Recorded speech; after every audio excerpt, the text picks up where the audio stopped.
Alrighty everyone, welcome to the fourth episode of the Strength Institute podcast. Today we have Jack Connelly here from Roar Physiotherapy, his business. Jack is not only a physio, but has a good background in competitive sport, being an ex-first grade rugby player, so a top amateur level athlete here. And so I'm really looking forward to picking his brain on some things today. Jack, welcome to the podcast. Thank you very much for having me. Awesome. I guess just to get into things, first off, in any profession, you're going to have people that are really switched on, book smart, they learn really well from studying at class, everything like that. But then there's also a practical application. And what I've tended to find is that it's really important to not only know all the knowledge and everything like that, but to be able to apply it where it's needed and to have a bit of nuance on what actually works in the real world. 100%. So coming from being an athlete yourself, how have you found that sort of helps you as a physio? I guess ever since I was a kid, I've played contact sport, so I played rugby for over 10 years. So I think that really influenced the way I go about things because, like you said, there's a big difference between being book smart and actually having the practical knowledge. So I think that was first and foremost what kind of informed me. And then later in life, I decided after I finished school, didn't really know what I wanted to do. Got stuck into physio and was pretty lucky in the way that it flowed on really well for me and I really enjoyed it the more and more I did. So I was pretty fortunate in that way. But then I think that also informed my physio beliefs of that the body's pretty robust.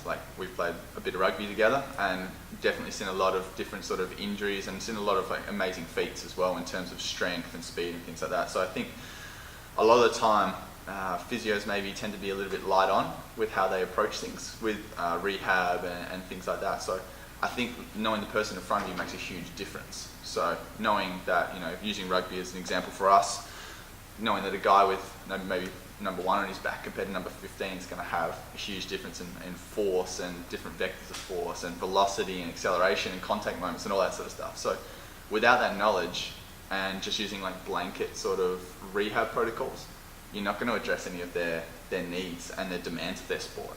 So you're going to fall short a lot of the time. And I think that's where I try and push people a little bit harder, take that background of that contact sport and trying to, push into those higher levels to try and get the best out of people and actually have them rehab well or even handle on to someone like you as well and get them really strong. Sure. And, back onto the field better. Yeah, fantastic. I guess we'll get into sort of how you identify underlying root causes and how you treat people.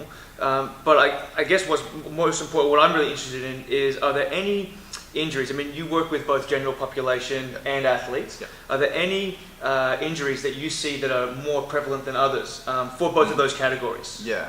So I think if you're looking more at your contact sport side of things, they're pretty complex because as a lot of people might know, it's quite difficult. You can't predict contact injuries. They just happen a lot of the time. So if you're dealing with things like cuts and bruises and all those even up to fractures and ACLs and things like that, or contact ACLs, really hard to manage initially and to prevent.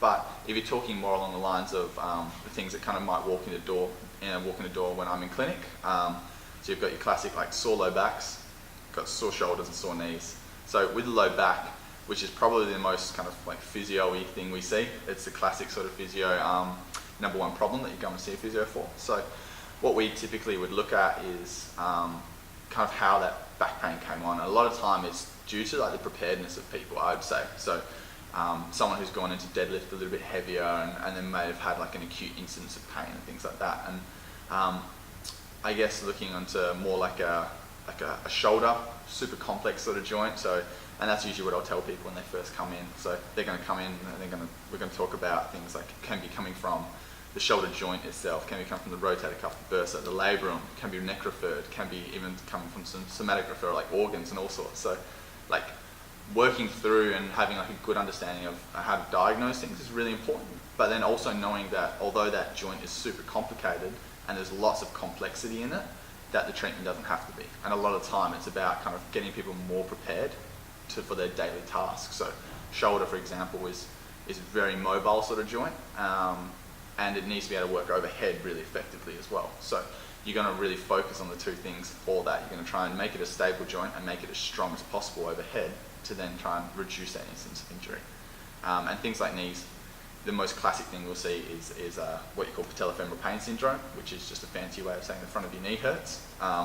which most people will tell you the first thing they walk in anyway. Very common in the gym as well. Highly common. Like you'll see people all the time with this sort of stuff. So, and that's this kind of people that have pain when they're squatting, pain when they're doing step-ups or lunges, even going up and down stairs, or sometimes they'll even complain of like sitting in the car for too long, for instance. And those are kind of the big three that we'll see, and I guess we can break them down a little bit more if you'd like to, or we can kind of, if we can go through a few little rehab exercises after, even Absolutely, I think, do that afterwards for sure. Can link them as well. Beautiful.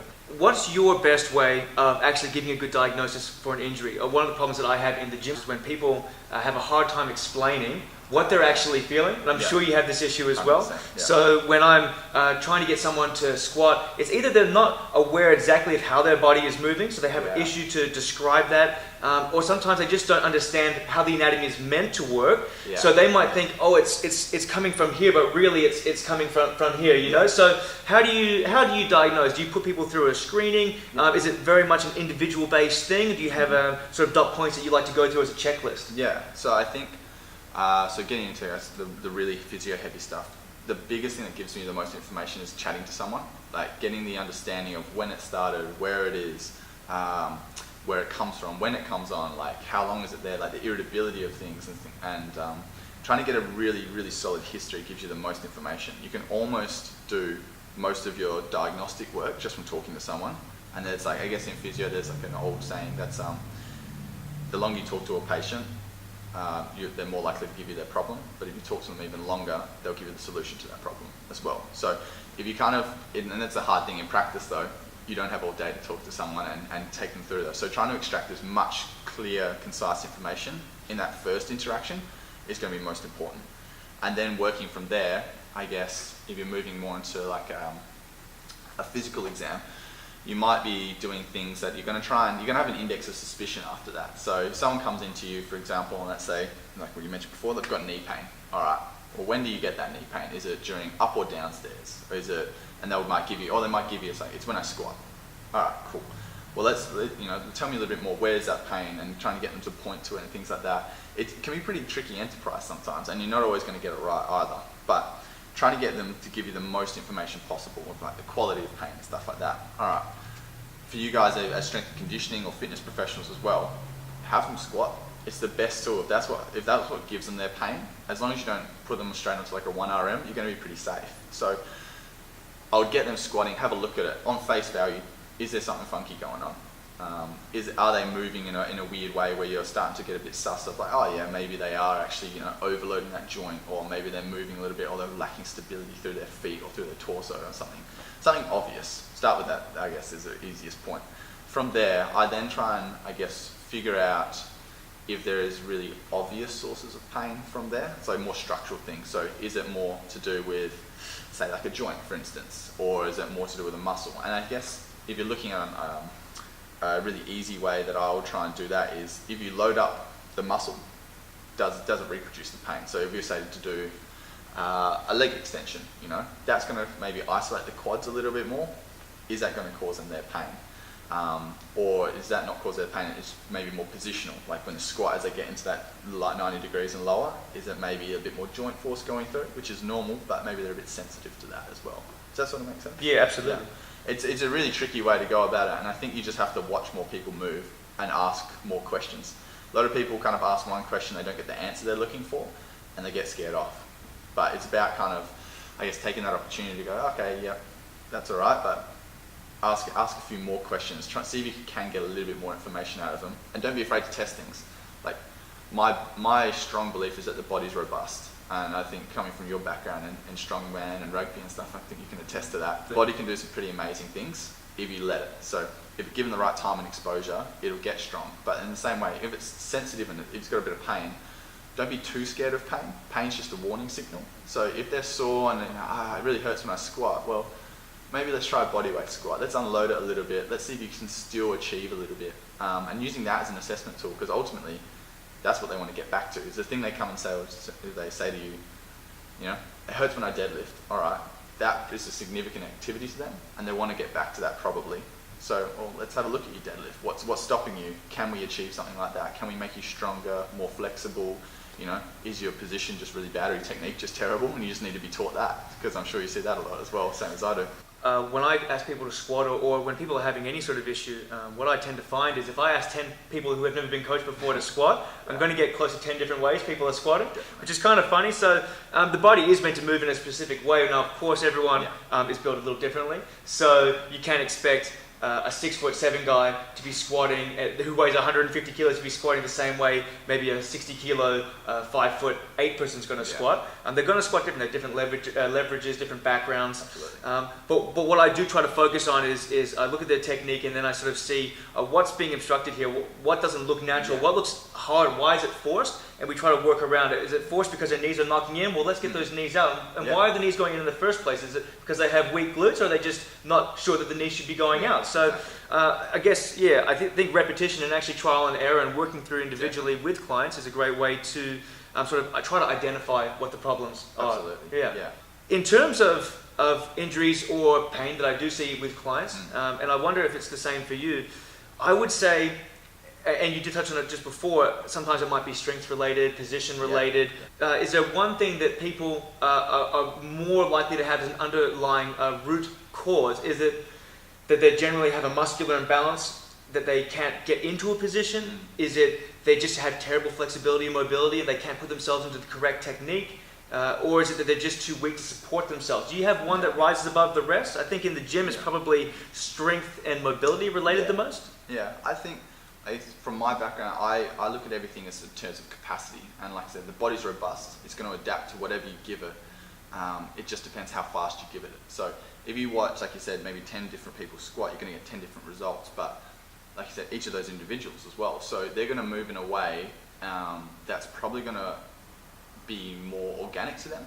And in that same way, like, you don't necessarily always want to intervene. Some people are going to move a little funky, but that's going to be the best way for them to move in some way. So I always believe that, like, you want to give people an overarching theme. Like, say you want to squat, like I said, knees out is always like not a bad cue, but for some people, it just doesn't get them working very well. So I think everything for me comes down to that capacity, which in the gym I reckon is mostly strength. Strength based is one of the big ones. And that's really trainable, which is really good as well. But we know as well for something like knee collapse, there's usually a threshold for everyone where eventually your knees are going to collapse. So some people's like threshold, Just before we go on about knee collapse, can you explain that to people that aren't sure what knee collapse means? Yeah, we see it a lot in the gym.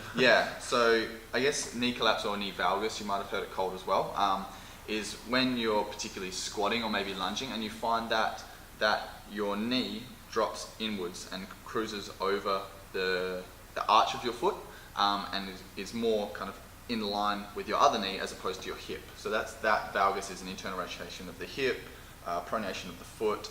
And that's that kind of classic position that we really in the gym we're really taught to try and avoid, because if you look at research like things maybe like ACLs and stuff, there's typically a bit of a relationship there between knee collapse, valgus, internal rotation, and ACL injuries and stuff. So it's a big injury prevention point that we definitely talk about. So like I was saying with that, there's a certain threshold that everyone's strength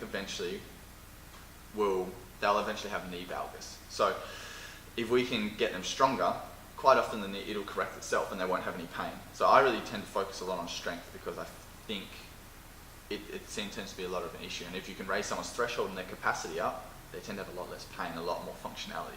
Great. So you've said a few times that you think the body's quite robust and that you like to have a bit more of an aggressive, but like a full-on approach to tackling issues, pain, injuries. What do you suppose is the number one cause of these injuries? And how do you determine how much someone should do in terms of getting them back to health? What should people expect in terms of heal time, in terms of pain reduction, everything like that? So from my perspective, and kind of informing that with a lot of the research that we read from strength and conditioning coaches and other exercise physiologists and scientists, is it's to do with largely like you've exceeded the demands of your body. The demands have exceeded the capacity of your body, rather. So that would be the number one cause of injury as a blanket thing, which is what you can maybe call like overuse injury back in what we now kind of updated to training load error related injury. So it's the fact that you've tried to rush the process a little bit, and as a result you've got a bit of pain or injury from that. So you can't really rush the biology of adaptation. I mean, you might be if you using steroids and things like that. But apart from that, you can't really rush adaptation. So it's going to take things like 4 or 6 weeks for that hypertrophy, for those strength gains. Like, you can't really rush these things. And if you do try to do that in your training programs, so jacking up your weights by 10, 20, 30, 40%, over a matter of days, weeks, or sessions, you are going to probably find that the body doesn't adapt to those demands, and instead it accumulates too much fatigue, and as a result you get pain and injury. Well, we actually talked with Lewis Dallimore, who's a professional strength and conditioning coach with the Kintetsu Liners in Japan, a rugby team, and we also talked about capacity. From the research that he was looking at and working from, and the way that he guides his playing squad, is that if they start to do more than 30% of what their sort of weekly average of workload is, that's when he starts to see unnecessary injuries happening. Of injuries that could be avoided that come. So that's what I would call overuse injury, but you're calling it a training load error. Training load error, which is pretty much exactly what it is. Exactly. So have you seen any sort of research or statistics on how much is too much? Yeah, so that's a lot of work by, and if anyone's interested in research, I think it's looking at a guy called Tim Gabbett, has stacks and stacks of research on this sort of stuff, and also a guy called John Orchard. So they're really, really good resources, and they talk about things like the acute to chronic workload ratio, which is a lot of stats sort of stuff, but basically, if you, there's a really simplified version, which you might call it the golden rule, which is if you exceed more than 10% of your kind of previous adaptive kind of training load, what you're used to, you're more likely to get injured. You're not guaranteed to, but it does spike up pretty quickly once you exceed more than 10 to 15% of what you've done previously. And then looking at the, I guess, more complex, like looking at the actual acute to chronic workload ratio, if you look at the past month of training and you kind of know what each week you've kind of done and how much load you've established, if you go past that 1.2 times that much, so an increase 20% on the previous, then you tend to find injuries then spike. And I can put some resources in the podcast and stuff as well. There's a few really good graphs and stuff that illustrate that really well. So there's a lot of research on that, and I definitely try and guide people in the way that try not to do too much too quick. Like if you do want to improve, you need to push. But if you push more than that kind of 10, 15, even up to 30%, that's, again, coming from a professional background, those guys have got a really big, long training history of elite sport. They probably do have a little bit more of a maybe a leeway. Exactly. Sure. They're really accustomed to it. So if you're newly and starting out, maybe 10 to 15% is probably a good margin to aim for. So talking about training workload and how to figure out how much you should be doing, especially if you don't have a strength coach or someone guiding you like that. You don't want to just jump on the internet, look at something like a small off squat cycle where you're going to be squatting 3 to 5 times a week, doing way too much, So what's a good way, or any sort of principles people should listen to about trying to figure out how much work they should be doing? Yeah, so I think knowing, knowing your training history is really important. So if you've never stepped foot inside a gym, I would be going very, very easy for the first few times. Whereas if you have some training history, you might be pushing yourself a little bit more. So I think a good analogy that, Tim Gabbett kind of went through in his course was that the very first time you ever had alcohol, you had a beer, if you had 1 or 2 beers, you're feeling probably a little bit tipsy sometimes as well. As if you had 3, 4 or 5, maybe 6 beers, you're almost passed out and you're drunk. And then the next day you get a really bad hangover. In the same way, if you're going through and training and you have a small dose of training, you'll adapt to that and you'll build your tolerance up as well.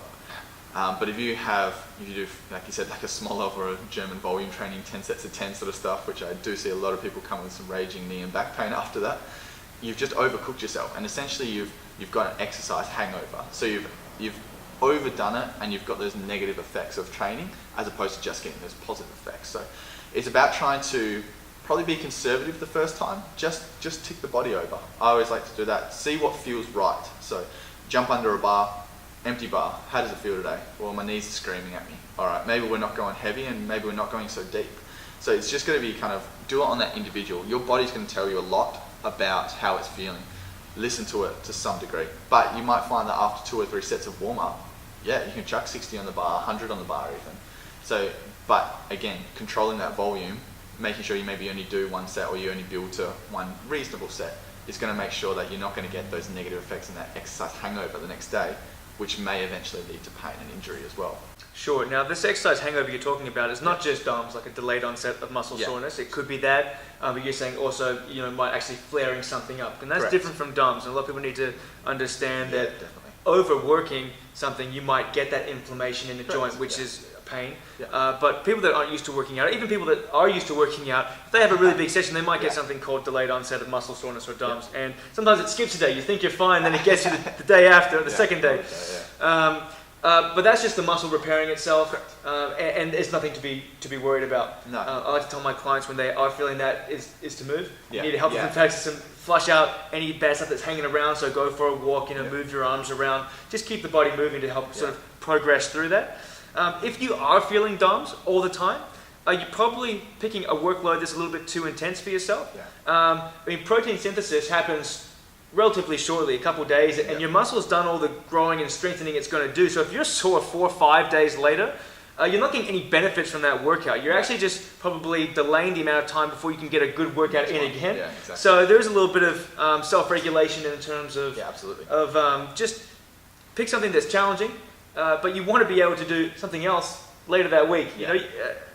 I think a lot of studies have shown that multiple gym sessions on the same muscle group per week are beneficial. So if you're too sore to squat a second time that week, maybe we need to back down the intensity a little bit on the first session. Definitely. There's definitely a bit of research showing that if you can get more sets in by breaking it up, that's pretty effective. So it's really good at inducing more muscle hypertrophy.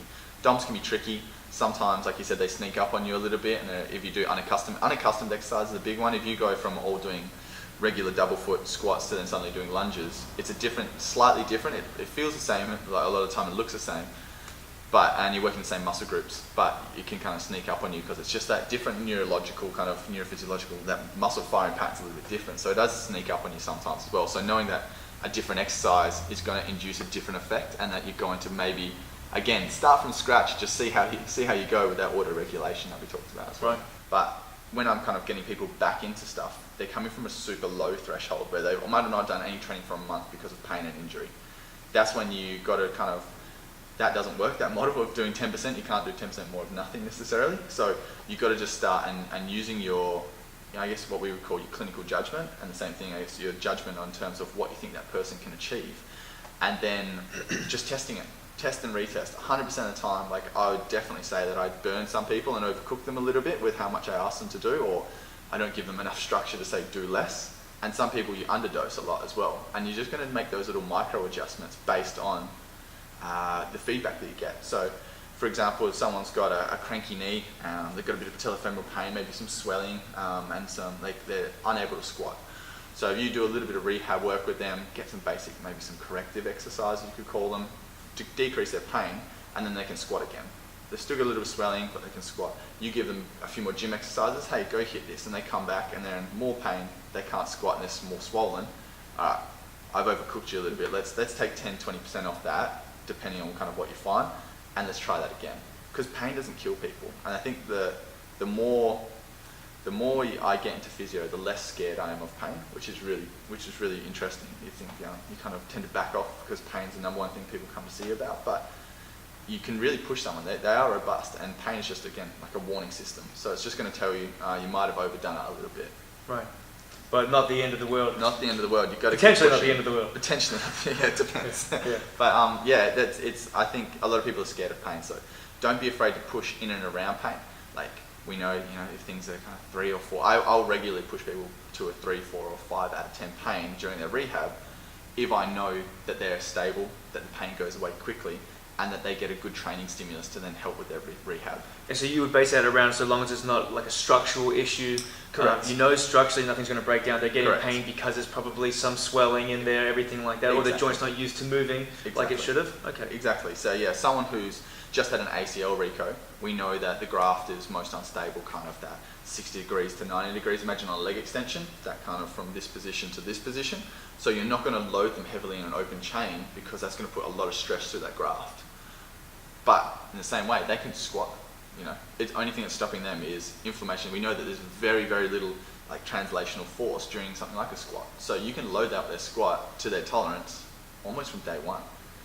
It's just that they're not going to be able to do it very well because their quads are usually pretty shot by that stage. But, right. So taking into account that structural side of things, and that's what we would always do in physio, or at least with my background, of assessing people. Yep, there's no structural damage. I'm really confident of that. Let's load you up.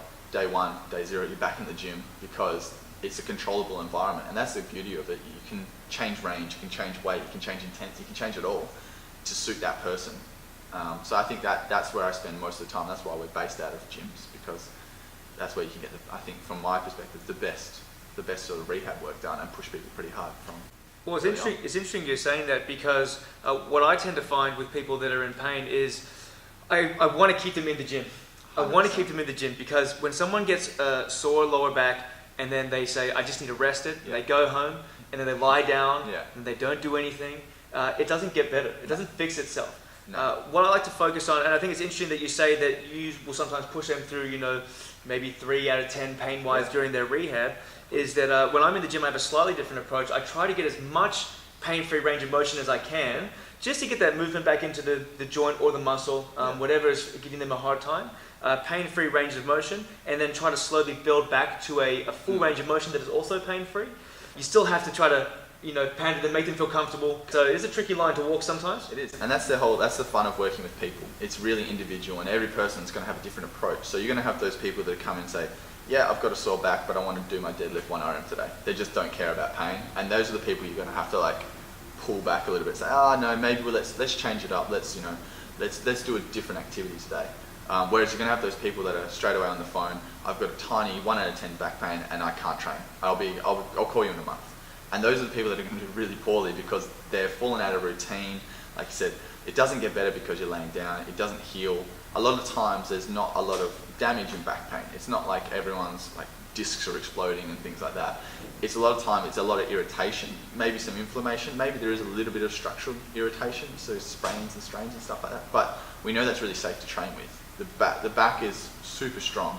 It's really, really hard to do yourself some good damage, even though that might show up on some scans. So from day 1, I'll quite often get people to work within their tolerance. But if they're a person that tends to pull back a lot, maybe it is just some breathing, Pilates style almost exercises, as much as it pains me to do so sometimes.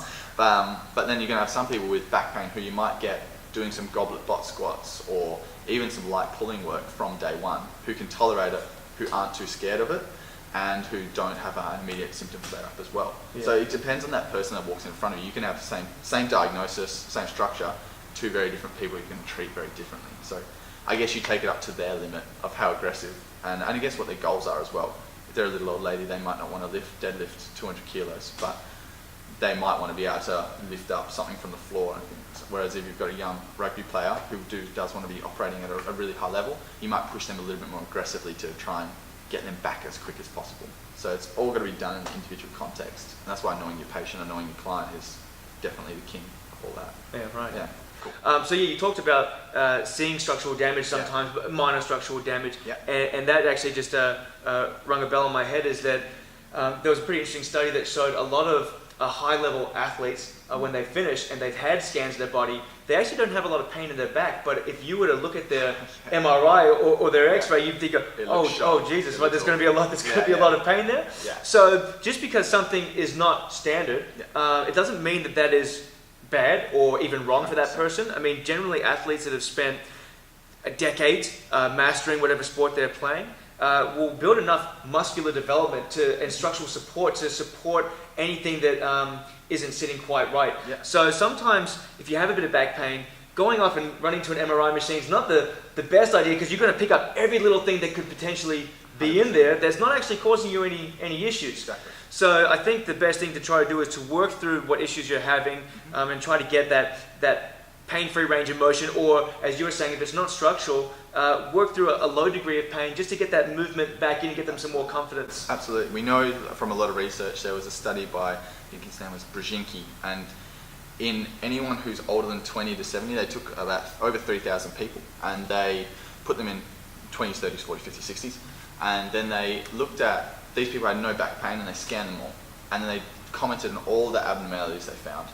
And in each decade of age over 20, the markers of disc bulges, prolapses, things like arthritis and stuff like that, it was almost completely prevalent in those in the 60s and 70s. You're going to find that regardless if you're in pain or not. And the same thing with 20-year-olds. There's some people with like fissures in their disc bulges, prolapses that have never had pain. So it's really hard to say that when you have your first instance of back pain, go jump an MRI machine. If you're 30 or 40 or even 20, you might have had that for 5 or 10 years. You don't know. So is that the thing that's really causing your pain, or is it that you've maybe committed a training load error, or there's these things that are more complex like sleep and stress that then also can modify pain. So it's really complex to sometimes say that, that disc bulge is what's causing your pain. And it's a pretty slippery slope, because then you end up, maybe on the surgeon's table a little bit quicker than if you just kind of worked within what you can achieve.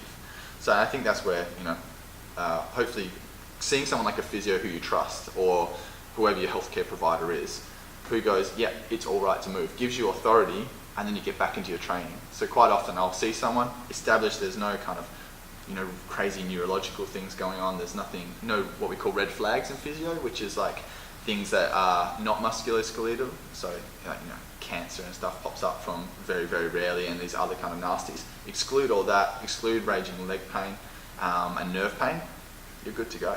Jump back in, and I'll give a hand over to a personal trainer or a strength coach and say, hey, this person's pretty structurally good to go, just do what you normally do. Because most of the time, PTs and strength coaches and all those kind of coaches are really, really good at working with people, but they don't get the opportunity because someone like a physio, Kyle, or a doctor says, nah, take it easy, don't do anything, and we know that worsens outcomes. We know from day one that's what really causes people to struggle and to then not actually get better. Well, if you don't use it, you lose it. 100%. And that's the same with everything from mobility, fitness, strength. Absolutely, yeah. So the body adapts to what it's given. If you give it nothing, it's going to recycle that strength, because it's an efficient machine. It only keeps what it needs. So if you're teaching it that it doesn't need much, you're not going to have much. Right. Yeah. In terms of prevention methods, so this is kind of tricky, because generally you wouldn't see someone unless they're having an issue. Definitely, yeah. So if you could tell someone who's not having pain, hey, these 3 things are the most important things that you need to sort of look at and focus on to avoid coming back into my practice later. What do you think they are? I mean, there's strength, there could be mobility, but do you have any sort of markers that you would like to see people do? Touch your toes, or be able to do this, body weight squat, anything that jumps to mind? I think, again, and this is the annoying thing with, I guess, talking to physios and healthcare providers, everything's pretty grey. It's got to be the individual in front of you. So there's no one blanket rule that I would tell anyone, except always keep moving. So when you stop, like I said, you lose it, and manage your training load. That's the biggest thing. If you change things too rapidly, that's when you're going to get injury and pain, like we talked about before. So those are the big sort of things. And then from there, you can get more specific depending on your task. So if you have, for instance, someone who's like in a flexibility sport, like a gymnast, if their hammies are tight, that's going to be a really restricting thing. And same thing, I guess, if you're looking at injury, one of the more common muscle injuries we have in field sports is hamstring injuries. Happen all the time, unfortunately. But we know from research that if you have good hamstring length and strength, that you have a markedly reduced level of injury. So depending on for field sports people specifically, I would definitely be talking about things like doing like muscle eccentrics.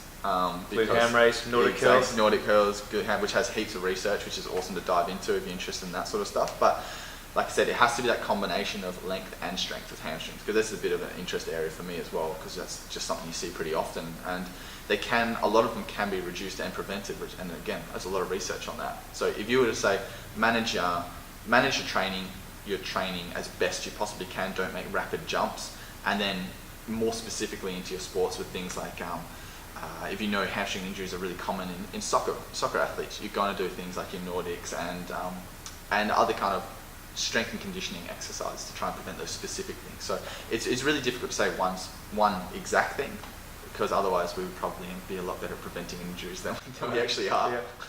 Yeah. It's funny that you mentioned hamstrings. When I did my injury prevention rehabilitation units at uni for my strength and conditioning masters, I was looking at hamstring injury because it's just so prevalent in sports like soccer, 100%. AFL, rugby, Yeah. and it found the same thing, is that first of all, the most common reason for someone to get injured hamstring is they have already had an injured hamstring. And there's a bunch of risk factors that were there, but again, lengthening and strengthening was the number one key to sort of preventing that. And so with all of my rugby players, the 3 go-to hamstring exercises are glute ham raise, Nordic curls, and Romanian deadlifts, which are great for lengthening and strengthening those hammies. And I think looking at that as well, there's also some research that goes through if you have sprinting in a sport like field sports, where there is reason to sprint every now and then. If you sprint, if you prepare and you're training to sprint probably like twice a week, you have markedly reduced hamstring injuries in games as well. So again, it comes down to the demands of that person, and then also kind of pushing them to achieve those demands. Or as I heard Tim Gabbett when I went to one of his courses say, like, it's preparing for the worst case scenario. If you can in a game, if you know that your peak speed, for instance, is you're going to be hitting 5 meters per second, if you know you can get to 5.5, 6 meters per second, if your body's prepared for that, you're not going to break in a game that easy. You're just going to have those unfortunate contact errors every now and then. Yeah. But yeah, there's plenty of research into injury prevention, and I guess like things like, as well, I should touch on, like the FIFA 11 program, if you've heard of that. That's for soccer, and these are injury prevention programs that you can find online. You just punch them into Google, and there's whole PDFs that pop up. There's the Footy First, the Netball Knee. There's all these injury prevention programs based on quite good research a lot of time, or reasonable research, best we've got. And these things are to do with strength and neuromuscular function, so fancy way of saying, can you balance and control movement? And these are there ready to go for most sports teams or even coaches. And you can run through these 10-minute warm-ups and cool-downs that get people good results in reducing injuries. So there's stuff's out there. Yeah. It's just that we're not perfect yet, and it's really hard to predict injury. But there are some good tools out there to try. Sure. So yeah, I guess if you feel like you're not proficient at using tools like PubMed or Google Scholar, there are a lot of good resources you're saying. So I mean, while there's a lot of misinformation out there on Google, I'm sure you'd be able to find, if you are playing a sport like rugby, like netball, hey, get in there and search common injuries. And then when you identify what those injuries are, there's going to be a lot of resources onto how to prevent those injuries, or at least reduce the risk. Yeah. And if you're not sure, go and see a strength coach and ask them. There's a lot of people who are interested in these sort of areas, who are actually interested in research and doing the most evidence-based procedures and techniques, that if you just ask them, they're going to give you almost a thumb drive sometimes, just full of information, because people, I guess probably like yourself and myself, we're passionate about trying to spread that knowledge and actually getting people more aware, because I think a lot of time that knowledge is power, excuse the cliche, but you can control a lot if you understand a lot. So you're going to be, going to do a really good service if you can just go out there, put yourself out there and actually talk to someone who might know a little bit more than you, and you're going to get pointed in the right direction for sure. Yeah. The only thing that I would say, guys, when looking for information is try to keep it simple. Like Jack's saying, there is so much information that people can throw at you. Sometimes, you don't need to be doing a single-legged hop while throwing a ball against the wall, blindfolded. Sometimes the best thing to do is just to stick to basics. So if you want to strengthen up your lower body, squat and deadlift, and try to get it pain-free. If you want to have a strong and safe shoulders and upper body, bench, overhead press, heavy pulls. Yeah. So there is. I guess it doesn't have to be complicated. Absolutely. It can be simple, and try not to overcomplicate things if you are trying to find out more about these things. Absolutely. I think that's something, the more I learn, the simpler my stuff gets. I think a lot of my injury prevention programs and things like that now are going to be based around running and sprinting, change of direction, and then gym-based, sort of just general muscular capacity. And they're not going to be fancy, lots of, like you said, hopping, blindfold, that sort of stuff. They're going to be your simple push and pull, maybe some plyometric stuff, and getting ready for ballistic plyometric. It's all going to be simple stuff, and that's the best thing. If it's simple, it doesn't mean it's not complex. It just means that person's boiled it down enough for you so that it's really easy to do. So I think that's the essence of it. Which is really important too, because a lot of the time, issues that I'll find with clients is adherence to a program. Absolutely. So if it's really complicated and it's really hard and it's really fidgety and it's hard to get set up and it's time consuming, they're not going to do it. No way. So you want to keep it streamlined enough that it's challenging them, but at the same time, they're actually going to get in there and do it. They're not just going to throw on the back seat and forget about it.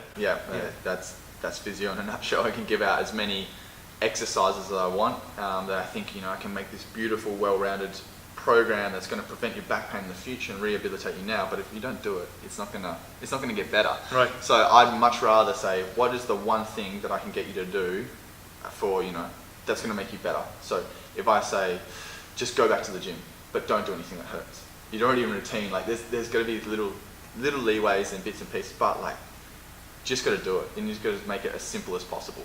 Yeah. I definitely think that's a massive thing. Physios overcomplicate things. Not just physios, I think everyone has the ability to overcomplicate things. Yeah, definitely. Yeah. Well, Jack, thanks very much for coming on. I appreciate it. It's been great talking to you about everything like this. You too. And hang around, because we're going to be coming back with a few sort of up close and personals on how to get through some different sort of injury rehabilitation and prevention work. Looking forward to it. Thank you.